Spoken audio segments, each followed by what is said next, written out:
We have 72 hours until we start our biggest trip ever, a massive 3,000-mile journey from Fort Meade, Maryland, all the way to Salt Lake City, Utah. And to top it off, we have to fix the damage from our recent accident. We have to sanitize our fresh water system. We still have a ton of maintenance that needs to be done in this RV before we take it anywhere. And I don't know what the heck we're gonna do about these soaring gas prices. So hang with us and let's just see what happens and if we're gonna get this thing on the road in time. Even though this lot is way better than our last lot,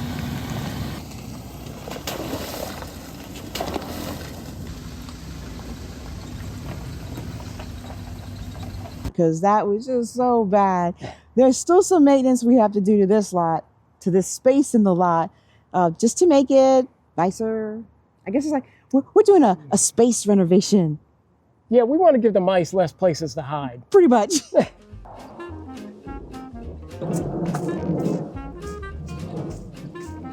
you have gloves on? Well, I don't today. That's not safe. I'm not planning to spray it on my hands. You're not unbreakable. Hey, wait. Ooh, I smell that from here. I'm backing up on this crutch here. I'm Marine, right? Woo. What? I'm gonna go do the bat. Be safe back there. Don't get it in your face. Don't get it in your eyes. No, the wind's blowing that way. Okay, good. I thought fix and repair daily was only for Fords. I'm gonna get a lot of comments on that one, aren't I? You didn't hear that. I didn't. That's good. I'm still alive. But you didn't hear what I said. No. Good. What did you say? Nothing. Let's talk about the mirror and the accident. Funny how you want to move on all of a sudden. Our last trip, we were coming home. We were on 95 North in Maryland, north of DC. And somehow this guy in an old F-150 Super Duty, he had a bed cover that was flapping up on one corner, and he decided to gun it and go around this truck. And that bed cover decided it didn't want to, so it flew up in the air. Even though it was a lane over, for some reason, it flew into our lane.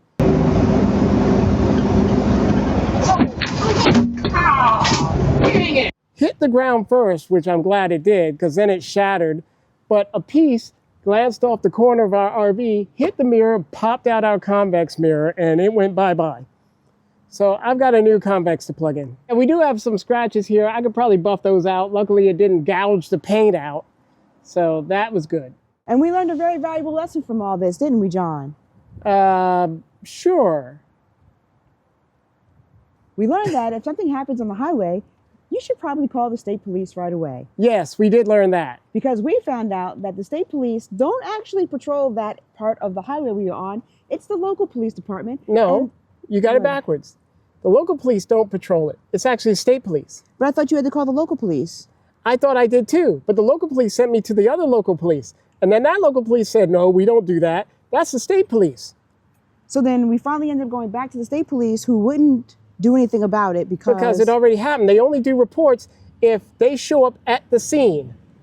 And like they tell you, like when you have a car and you get into an accident, if it's like a minor accident, they always said to us, you don't have to call the police, you can just go and file a report. So we figured we could just go and file the report. So we went home, tried to figure out the license plate number and wanted to file the report, but they told us no. No, they said call your insurance company. And work it through them. Yeah. Lesson for everybody out there. Just pull over, call them right then. And no matter how small it is. Yep. Just call them, no matter. So you have a report. Yeah. Now, this may be different for other police departments. I don't know, but our Maryland State Police were like, nope, we don't. But I would just, at this point, be safe and just do it. Yeah. Yeah. Lesson learned. Won't do that again. No, we'll just sit there for an hour or two till they get there. Back to work. Oh, what? No. These are like 3 words I hear most often on the RV. Back to work. Get back to work, John. No. Anybody want to buy an RV? No. It's nothing but work. No. It's work. No. We're keeping this thing. It's always work. I'm keeping the RV. You keep yeah, because you have me to do all the work. Now, this was surprisingly inexpensive for this one piece. Yeah, it's just a convex part. I know I went on Rev and they sell the whole mirrors, but I didn't feel like spending close to $500 for a whole mirror assembly. So I'd rather spend just $80 for just the mirror I actually need. And here it is, nice and brand new. Oh wait, we have some mounting equipment, which I don't really need, but I'll keep because that's spare. A mounting equipment is still in there, which is amazing. This is actually heated, so it has the prongs back here for the heat connections. And there it is. This is the piece that went bye-bye. Yes, she's waving. I hope you're waving hello, not bye.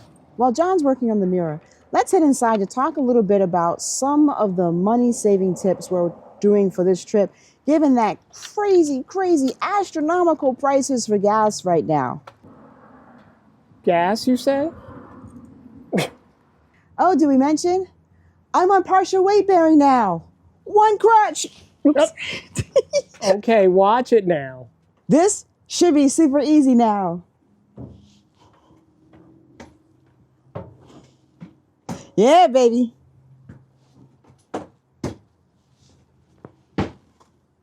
Call me if you need anything. Now that John's on the outside getting everything mechanically ready for this RV, I need to figure out a way for us to save some money on this trip. We're going to be going a whole 3,000 miles, and at $4.40 a gallon, that's a lot of money. So I think the biggest place we can shave off some of the expenses is in where we stay. So tell me something. Let me know. Do you guys use AI at all when you're trying to do your planning? This time I really want to try giving AI a chance. Let me know down in the comments if you've ever used AI for planning your trip. Now let's go check in on John. So you got the wires for the heat. Make sure those don't get in the way. And then I should just line it up. And I'll have to push this thing in pretty firmly because it took a bit to get it out. Oh my gosh.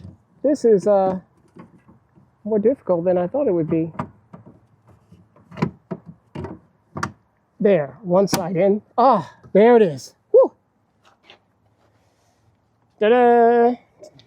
Now I can see down along the side of the... You know how hard it was driving to this lot without this mirror? Oh, I know it was hard for you driving 95 without that mirror. Oh, yeah. All the way back. The right turns are a little tricky. Mm-hmm. So, John, just when you think you're done, Yeah? there's more. What? We've got to go sanitize the water. I'm going to Arby's. John, back to work. There it is again. The bleach is in. We'll come back tomorrow and finish up.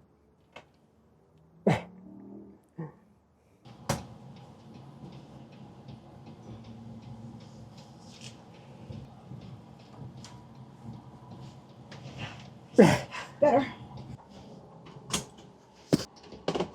John says I don't drive this RV enough, so I'm driving.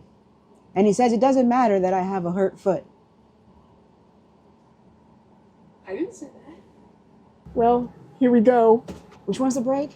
Which one's the... Yeah, okay. Now you know she's being crazy. Oh, boy. Watch out for the deer sign. We're good, John. Okay. You're in good hands. I'm in good hands. It's something you just never forget to do. No, I guess it's like riding a bicycle, right? Ah, we made it. Now, the one thing we are going to miss with this, that this old lot had, that our new one doesn't, What? is a trash can. Yeah, we are going to miss that. But we can always go here on the way out. Mm-hmm. So, Sherry, how was it? Yeah, it's fun. That's like riding it? a bike. Don't forget. All right, let's I don't know what you were so worried about, John. Worked out just fine. Yeah. I'm alive. It's your face. And we're going to dump our tanks, get some gas. And then I think this RV will... no, we've got one other problem. Oh, we want to... So, we posted this on one of the Fleetwood Bounder sites. But whenever we flush a toilet or take a hot shower. We get this really kind of foul smell in the RV. It's like, and you can't smell, so you don't know. I don't know. It's almost to me like a sewer smell, just really bad water that's been standing for like really, really long periods of time, and it just permeates through the RV. So John has to get back to work today to figure out what the heck is causing that smell, because we're heading to Utah, and I do not want to have to smell that every time one of us flushes a toilet or takes a shower. I'm going to have a shirt made that says back to work. That's a good idea. That's all it's going to say, back to work. RV means back to work. Back to work.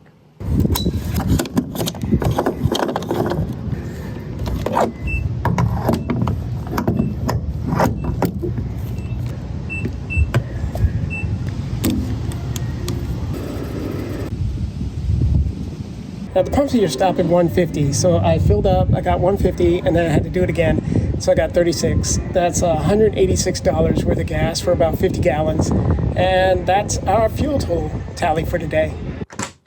Let's see what Sherry's up to in here. Hey. All fueled up? Yes. Well, right now, I am working on some really good prompts for our trip, especially since I didn't tell everybody. I kind of threw a wrench in there for you. And that is, originally this trip was supposed to be from Fort Meade, Maryland to Wyoming, and I decided I wanted to go to a conference in Utah. That's why I'm making this hop from Salt Lake City and then going to Wyoming. That's where we're going. So I think I've got some really good prompts. I have gotten some really good, amazing responses from AI, and I can't wait to share those with you, but I want to finish it all so that I can show you some ways that it's helping me to save some money on this trip. Can I be a potato on my birthday? Absolutely. Yes. All right, John, we got some additional things to do before we're done with today. I know. Back to work. Back to work. Go. I think the RV smells fine. Of course, you don't have a sense of smell. Oh, yeah, there is that. Well, anyway, we're going to exchange our stock air admittance valves with these Studor Redi-Vents. If you don't belong to a Facebook site for your RV, well, you should, because that's how we found out this could potentially be our problem. I hope it's to fix. I hope so too. And these are usually only hand tight. What it does is it blocks the flow of air when you, let's say you're using the sink in the kitchen, or you're running a lot of water into the system. It allows the water to flow through without pushing air from the gray tank up here. So it keeps it closed. But if I'm dumping out there, these open to allow air to come in and allow it to dump easily. I learned that when I studied these. So it helped to go out and do some research before I just bought an air admittance valve. We have 3 sinks, and I'm going to replace them under each sink. Here in the kitchen, it's way back over in this area. It's hard to see. And then I'll do the half bath. Well, John, it looks like it worked.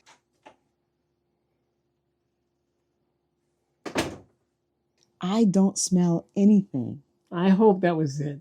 I hope so too. I mean, I was a little worried because at first I smelled that smell from the mid-bath, but yeah. I think it just needed some time to work itself out.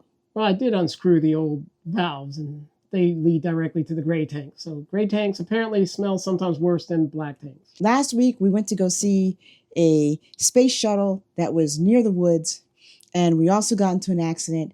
If you want to see what happened in that video, check it out right there on John's face. No, can't keep putting them here.